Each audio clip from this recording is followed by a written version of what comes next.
8వ తరగతి సాంఘిక శాస్త్రంలోని అన్ని పాఠ్యాంశాలలో ఉన్నటువంటి ముఖ్యమైన ప్రశ్నలకు సమాధానాలను ఆడియో ఫైల్స్లో తెలుసుకుందాం. ముఖ్యమని భావించే అంశాలను చూపడానికి భౌగోళిక శాస్త్రవేత్తలు వేటిని ఉపయోగిస్తారు? పటాలను. 4000 సంవత్సరాల క్రితం మట్టి పలకలపై పటాలను తయారు చేసిన వారు ఎవరు? సుమేరియన్లు. ప్రస్తుతం వీరినే ఇరాక్ వాసులు అంటున్నాం. మొట్టమొదట ప్రపంచ పటాలను తయారు చేసిన వారు ఎవరు? బాబిలోనియన్లు. ప్రస్తుతం వీరినే ఇరాక్ వాసులు అంటున్నాము.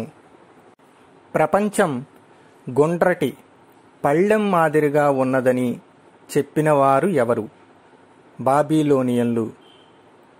గ్రీకు భౌగోళిక శాస్త్రజ్ఞుడైన అనాక్సిమాండర్ పటాలను ఏ విధంగా రూపొందించారు?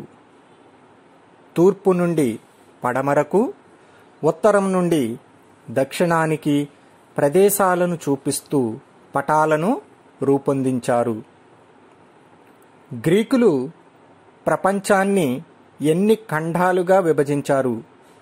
3 ఖండాలుగా విభజించారు. 1 యూరప్, 2 లిబియా, దానినే ప్రస్తుతం ఆసియా, ఆఫ్రికా అంటున్నాం. 3 ఆసియా. ఈ 3 ఖండాలుగా గ్రీకులు విభజించడం జరిగినది.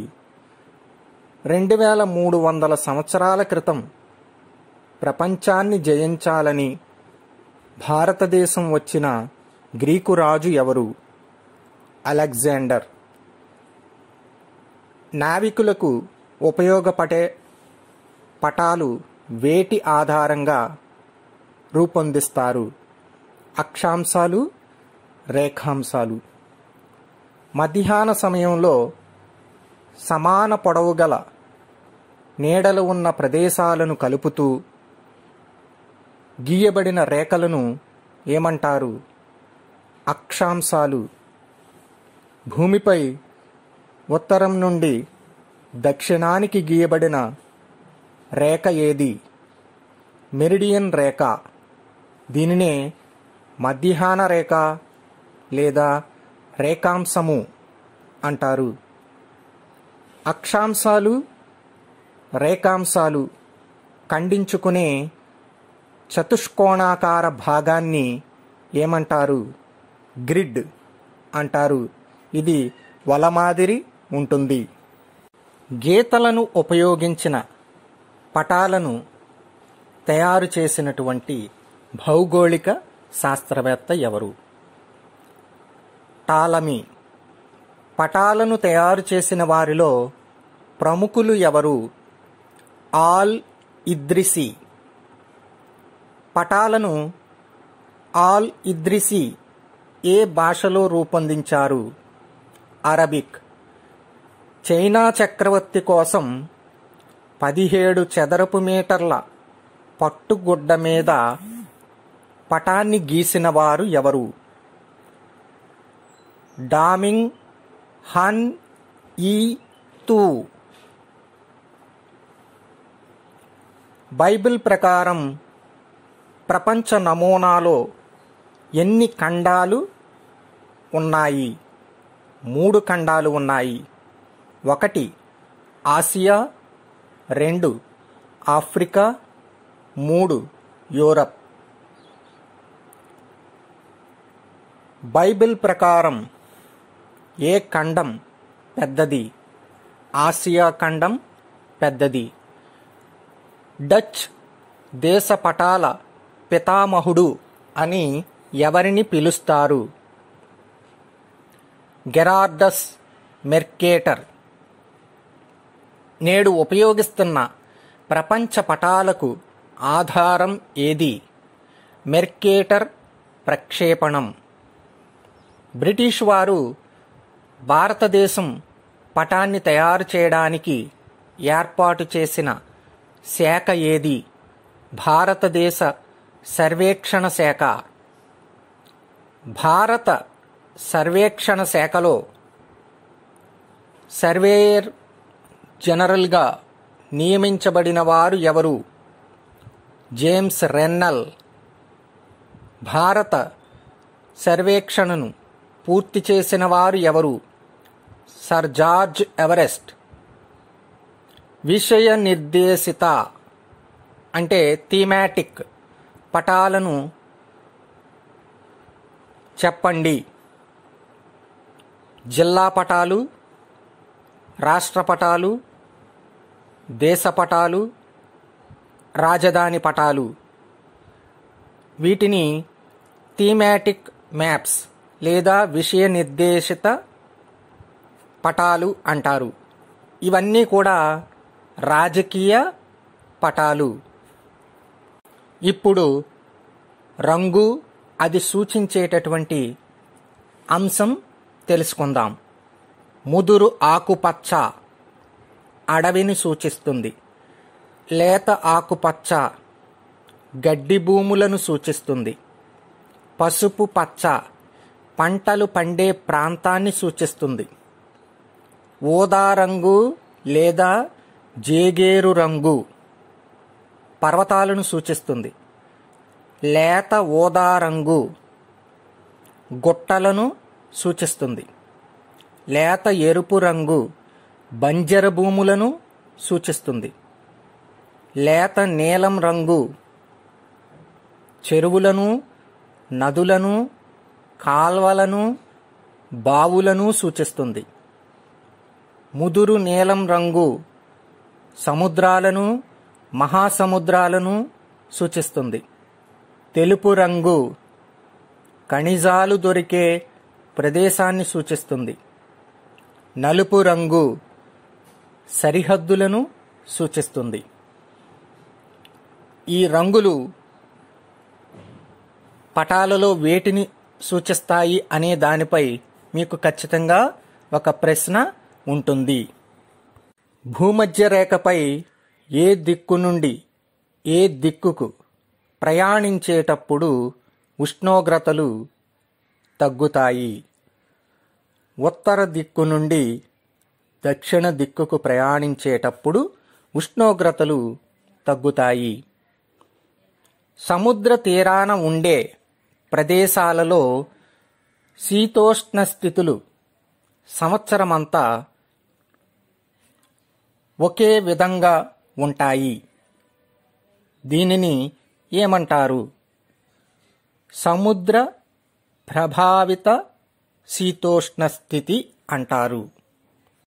సముద్ర మట్టం నుండి ఢిల్లీ ఎంత ఎత్తులో ఉన్నది? 200 మీటర్లు.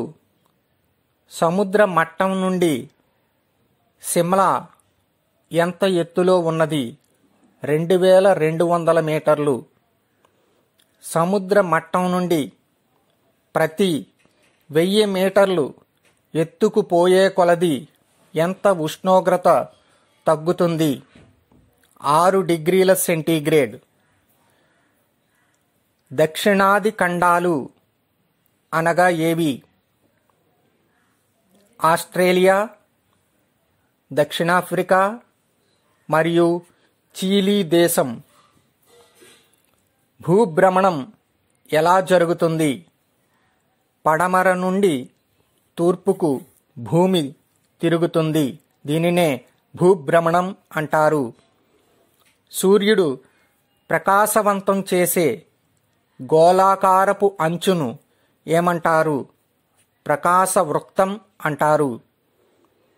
వెలుతురులో సగం, చీకటిలో సగం ఉండే భూభాగాన్ని ఏమంటారు? మహావృత్తం అంటారు. భూభ్రమణానికి పట్టే కాలం ఎంత? 23 గంటల 56 నిమిషాల 4 సెకన్లు. భూ పరిభ్రమణానికి పట్టే కాలం ఎంత?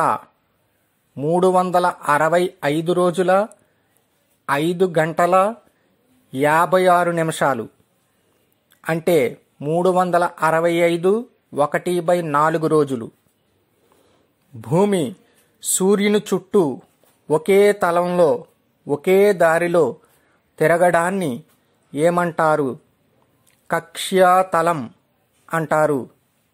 ధ్రువ నక్షత్రం ఏ దిక్కున కనిపిస్తుంది? ఉత్తర దిక్కున కనిపిస్తుంది. భూమధ్య రేఖ మీద సూర్యకిరణాలు నెట్ట నిలువుగా పడే రోజులు ఏవి? మార్చి 21 మరియు సెప్టెంబర్ 23. కర్కాటక రేఖపై సూర్యకిరణాలు నెట్ట నిలువుగా పడే రోజు ఏది? జూన్ 21. మకర రేఖపై సూర్యకిరణాలు నెట్ట నిలువుగా పడే రోజు ఏది? డిసెంబర్ 22. ఈ 3 అంశాలు చాలా ఇంపార్టెంట్. మార్చి 21 సెప్టెంబర్ 23న ప్రపంచమంతా పగలు రాత్రి సమానంగా ఉంటుంది. దీనికి కారణం ఏమిటి? విషవొత్తులు. సూర్యోదయమయ్యే ప్రదేశాన్ని ఏమంటారు? దిగ్మండలం లేదా క్షితిజ రేఖ. ధ్రువాల దగ్గర ఉండే ప్రాంతాన్ని ధ్రువ ప్రాంతం అంటారు. ధ్రువ ప్రాంత సరిహద్దును ఏమంటారు? ఆర్కిటిక్ వృత్తం అంటారు.